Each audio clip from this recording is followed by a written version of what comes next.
청취자 여러분을 위한 심층 분석 시간입니다. 오늘 저희가 펼쳐볼 자료는 바로 라스베이거스에서 열린 CS 2026의 엔비디아 키노트인데요. 사실 키노트를 보면서 솔직히 또 플랫폼 전환이냐 하는 생각이 먼저 들더라고요. 워낙 IT 업계에서 흔하게 쓰는 말이잖아요. 그런데 이번에 젠슨 황이 말한 전환은 뭔가 좀 달렸습니다. 정말 패러다임 전환이라고 부를 만한 건지 오늘 그 속을 제대로 한번 들여다보겠습니다. 네, 아주 정확한 지적이십니다. 사실 이번 발표의 핵심은 그 전환이라는 단어의 무게감을 제대로 보여줬다는 데 있어요. 단순히 더 빠른 칩을 내놨다 이런 차원이 아니라 소프트웨어를 만드는 방식부터 기계가 현실 세계랑 소통하는 방식까지 컴퓨팅의 거의 모든 층을 그냥 처음부터 다시 설계하겠다 이런 선언이었거든요. 그야말로 전면적인 재창조라는 표현이 딱 맞습니다. 전면적인 재창조라 키노트에서 가장 먼저 내세운 개념이 두 가지 동시적인 플랫폼 전환이었는데 바로 그 이야기군요. 그럼 첫 번째 전환, 그러니까 소프트웨어 개발 방식이 바뀐다는 건 정확히 어떤 의미인가요? 기존에는 똑똑한 개발자가 컴퓨터한테 이렇게 해, 저렇게 해 하면서 모든 규칙을 일일이 코드로 짜줬습니다. 이게 바로 프로그래밍이었죠. 하지만 이제는 그냥 방대한 데이터를 보여주고 AI가 스스로 규칙을 학습하게 만듭니다. 일종의 훈련을 시키는 거죠. 이 방식은 모든 픽셀, 모든 단어를 실시간으로 생성해야 하기 때문에 순차적인 작업에 능한 CPU가 아니라 병렬 처리에 특화된 GPU가 컴퓨팅의 중심이 될 수밖에 없는 거고요. 그리고 두 번째 전환, AI가 그냥 하나의 앱이 아니라 다른 앱들을 만드는 기반 플랫폼이 된다는 거였죠. 여기서 에이전트 AI라는 개념이 나오는데 이게 굉장히 흥미로웠습니다. 맞습니다. 에이전트 시스템, 이게 이번 키노트의 핵심 중 하나입니다. 우리가 지금까지 경험한 AI는 주로 질문에 답하는 좀 수동적인 답변자에 가까웠어요. 하지만 이 에이전트 AI는 스스로 추론하고 필요하면 인터넷에서 정보를 찾고 또 여러 도구를 사용해서 계획을 세우고 실행까지 하는 그야말로 능동적인 문제 해결사가 되는 겁니다. 마치 영화에 나오는 개인 비서 AI처럼요. 이 문제 좀 해결해줘 하면 알아서 다 처리해주는 그런 거요? 네, 거의 그런 수준에 가까워지고 있습니다. 예를 들어서 한 번도 훈련받지 않은 복잡한 문제에 딱 직면했을 때 이 에이전트 AI는 그 문제를 자기가 해결할 수 있는 여러 개의 작은 문제로 스스로 분해를 해요. 그리고 각 단계를 해결해서 최종적으로 답을 찾아내죠. 이건 정말 큰 도약입니다. 스스로 생각하는 에이전트 AI만 해도 놀라운데 이건 아직 컴퓨터 안 세상 이야기잖아요. 근데 키노트에서는 여기서 한 발 더 나가더라고요. 이 똑똑한 AI를 현실 세계로 꺼내오겠다. 바로 물리 AI 개념을 들고 나왔습니다. 디지털 지능이 어떻게 현실의 물리 법칙을 이해한다는 건지 상상이 잘 안 가는데요. 바로 그 지점이 두 번째 거대한 축입니다. 물리 AI, 즉 피지컬 AI는 말 그대로 기계에게 세상에 대한 상식을 가르치는 거예요. 예를 들어 공을 던지면 포물선을 그리면서 날아가다 떨어진다거나 문을 세게 밀면 닫힌다던가 하는 그런 중력과 마찰 같은 물리 법칙을 이해하게 하는 거죠. 심지어 눈을 돌렸다가 다시 봤을 때 컵이 여전히 그 자리에 있다는 객체 영속성 같은 기본 개념까지도요. 그런데 그런 상식을 가르치려면 데이터가 정말 어마어마하게 필요할 텐데요. 로봇한테 세상의 모든 물건을 다 만져보게 할 수도 없고 자율주행차를 모든 도로, 모든 상황에서 운전시켜 볼 수도 없지 않습니까? 맞습니다. 현실 세계에서 그 모든 데이터를 수집하는 건 불가능할 뿐만 아니라 너무 위험하죠. 특히 아주 드물게 발생하는 사고 상황 같은 롱테일 시나리오는 더더욱 그렇고요. 그래서 등장한 핵심 기술이 바로 시뮬레이션입니다. 시뮬레이션을 통한 합성 데이터 생성이죠. 그래서 가상세계에서 데이터를 인공적으로 만들어낸다 이 말이군요. 네, 엔비디아의 옴니버스 같은 디지털 트윈 환경에서 물리적으로 아주 정확한 가상세계를 만듭니다. 그리고 그 안에서 로봇이나 자동차를 수백만, 수억 번씩 훈련시키는 거죠.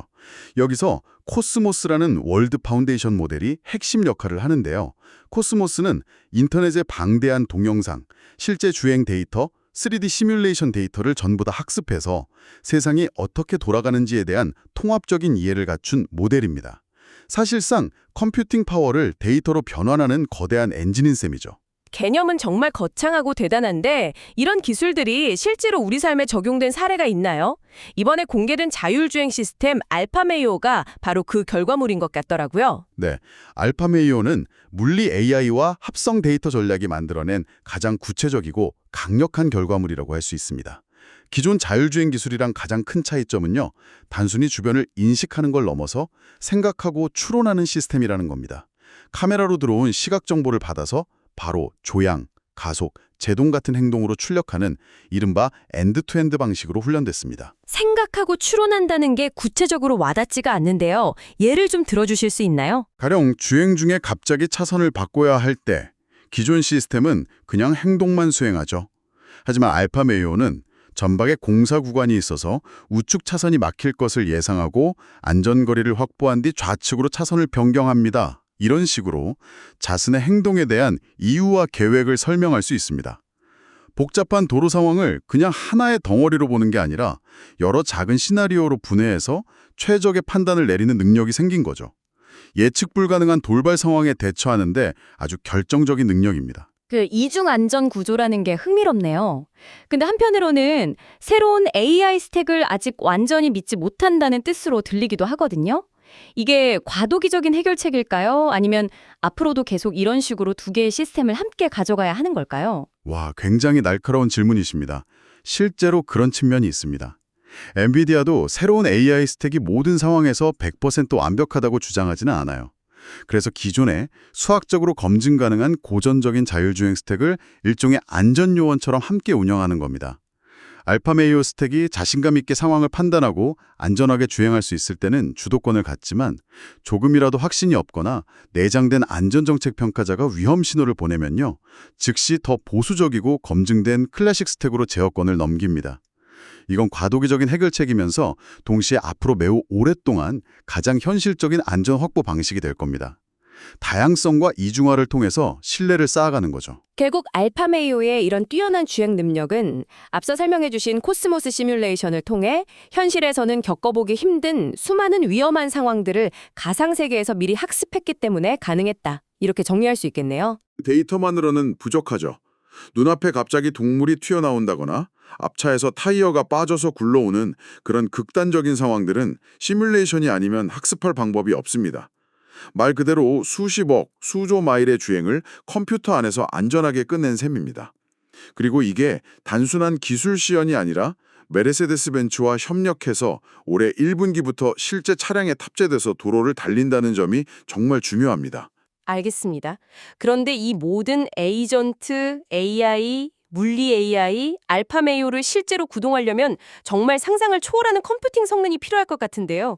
이번에 공개된 차세대 플랫폼 베라 루빈이 바로 그 엔진 역할을 하는 것 같습니다. 단순한 새 칩 발표 이상의 의미가 있어 보였어요. 맞습니다. 베라루비는 단일칩 이름이 아니고요. 하나의 완벽한 시스템입니다. 이제 무어의 법칙이 한계에 부딪히면서 칩 하나만 개선해서는 AI 모델이 매년 10배씩 커지는 속도를 도저히 따라갈 수가 없게 됐거든요. 그래서 엔비디아는 CPU, GPU, 네트워킹 칩, 스위치 칩 등등 시스템을 구성하는 6개의 핵심 칩 전부를 한 번에 서로에게 완벽하게 최적화되도록 동시에 새로 설계했습니다. 이걸 극한의 공동 설계라고 부릅니다. 6개 칩을 한 번에 새로 만들었다는 것 자체가 엄청나네요. 그럼 그중에서 가장 눈에 띄는 혁신? 첫 번째는 역시 GPU 성능이겠죠? 네, 첫 번째는 루빈 GPU의 압도적인 효율성입니다. 이전 세대인 블랙웰과 비교해서 트랜지스터 수는 1.6배 늘어나는 데 그쳤는데 AI 성능은 무려 5배나 향상됐습니다. 잠깐만요. 5배 성능 향상이요? 보통 트랜지스터가 2배 늘면 성능도 한 2배 정도 오르는 게 상식인데 이건 그 상식을 완전히 깨버린 거네요. 단순히 힘으로 미는 게 아니라 똑똑하게 연산한다는 게 그런 의미군요. 정확합니다. 그 비결이 바로 MBF4라는 새로운 처리 기술인데요. 연산의 정밀도를 상황에 따라 동적으로 조절하는 방식입니다. 모든 계산을 100% 정밀하게 할 필요가 없을 땐 힘을 좀 빼고 필요할 땐 전력으로 계산해서 전체적인 효율을 극대화하는 거죠. 무작정 근육만 키운 게 아니라 힘쓰는 법을 타득한 겁니다. 정말 스마트한 방식이네요. 그리고 그 똑똑한 접근법은 시스템 설계 전체로 확장되는 것 같았습니다. 두 번째 혁신은 뭐였죠? 둘째는 시스템 설계 자체의 혁신입니다. 100% 순행식으로 설계된 새로운 CSC는 이전처럼 복잡한 케이블이나 호스가 전혀 없어요. 덕분에 조립 시간이 2시간에서 5분으로 단축됐죠. 하지만 더 놀라운 건 45도의 뜨거운 물로 냉각이 가능하다는 점입니다. 네, 뜨거운 물로 냉각한다고요? 그건 좀 모순처럼 들리는데요. 그렇죠. 하지만 이게 엄청난 혁신입니다. 데이터 센터에서 가장 많은 전기를 잡아먹는 괴물이 바로 서버를 식히기 위한 거대한 냉각기, 칠러거든요. 그런데 45도 정도의 물로도 냉각이 가능하다는 건 이 전력 괴물인 냉각기가 필요 없어진다는 뜻입니다. AI 공장을 짓는 데 드는 비용과 전력 소비를 극적으로 줄일 수 있는 아주 현실적인 혁신이죠. 이전 세대보다 칩은 2배나 많은 전력을 쓰는데 냉각 시설은 그대로 써도 된다는 얘기니까요. 와, 그건 정말 실용적이면서도 중요한 부분이네요. 그럼 마지막 세 번째 혁신은 AI의 고질적인 문제였던 메모리 병목 현상을 해결한 것이었죠. 네, 바로 다이나모 KV 캐시라는 새로운 아키텍처입니다. AI 챗봇이랑 오래 대화하다 보면 점점 느려지는 경험 다들 있으실 겁니다. 그게 대화의 맥락을 저장하는 작업 기억, 즉 워킹 메모리가 기하급수적으로 커져서 GPU에 달린 초고속 HBM 메모리가 꽉 차기 때문이거든요. 아, 그러니까 AI의 단기 기억력인 HBM이 꽉 차려고 하면 그 기억을 잠시 옮겨둘 수 있는 거대한 외장 하드, 즉 다이나모 KV 캐시를 시스템 안에 하나 더 달아준 셈이군요. 덕분에 대화가 길어져도 깜깜하지 않게 되는 거고요. 완벽한 비유입니다. 바로 그거죠. GPU의 HBM 메모리가 부족해지면 렉 내부에 블루필드4 DPU를 기반으로 만든 이 초고속 메모리 저장소로 데이터를 넘겨서 처리하는 겁니다. 덕분에 각 GPU는 기존 메모리에 더해서 추가로 16TB라는 엄청난 작업 기억 공간을 갖게 됩니다. AI가 훨씬 더 긴 소설을 쓰거나 몇 시간짜리 회의록 전체를 기억하고 요약하는 일이 가능해지는 그야말로 게임 체인저라고 할 수 있는 기술입니다. 정말 방대한 내용이었습니다. 에이전트 AI와 물리 AI라는 새로운 패러다임부터 그걸 구현하는 알파메이오, 그리고 모든 것을 가능하게 하는 베라 루빈 플랫폼까지. 이 모든 발표를 꿰뚫은 가장 중요한 핵심 메시지는 무엇이라고 봐야 할까요? 두 가지로 요약할 수 있습니다. 첫째, AI는 이제 특정 작업을 위한 도구가 아니라 미래의 모든 디지털 및 물리적 애플리케이션을 만드는 기반 플랫폼이 되었다는 선언입니다.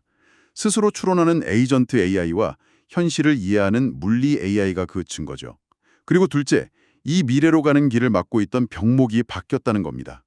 과거에는 순수한 연산 성능이 병목이었다면 이제는 방대한 데이터를 어떻게 확보할 것인가, 그리고 폭발적으로 늘어나는 AI의 메모리를 어떻게 감당할 것인가, 이게 새로운 과제였거든요.